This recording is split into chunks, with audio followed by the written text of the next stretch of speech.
Hello viewers, আজকে আমি তোমাদের জন্য নিয়ে আসলাম নতুন একটি শরবত। সেটা হচ্ছে মহব্বতের শরবত। তোমরা হয়তোবা অনেকবার মহব্বতের শরবত খেয়েছো, কিন্তু সেটা তরমুজ দিয়ে।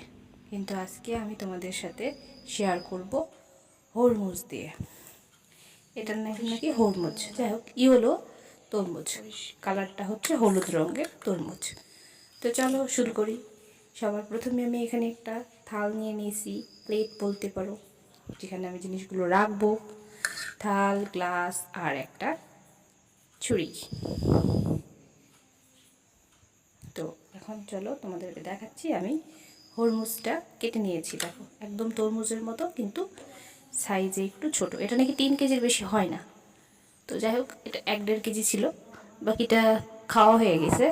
হঠাৎই মনে হলো যে তোমাদের সাথে একটা শরবত রেসিপি শেয়ার করি, এই জন্য আমি এটা শুরু করলাম। তো যাই হোক, সবার প্রথমে আমি এগুলোর বীজগুলো আলাদা করে রাখবো। এখন বীজগুলো আলাদা করে আমি কুচি কুচি করে নেব। এক হাত দিয়ে আমি ফোনটা ধরে আছি আর এক হাত দিয়ে আমি কাজটা করছি, এই জন্য ক্যামেরাটা নড়ছে, তোমরা একটু অ্যাডজাস্ট করে নিও। তারপর আমি ফ্রিজ থেকে বরফটা, মানে আইসক্রিম পটে যেই দুধ ঘন করে রেখে চিনি দিয়ে রেখে দিয়েছি, সেটা আমি এই শরবতের সাথে মেশাবো। আর কিছুটা চিনি পরিমাণ মতো, তোমাদের ইচ্ছা মতন চিনি একটু দিয়ে দিও। আমি সেটা দিয়ে নিলাম।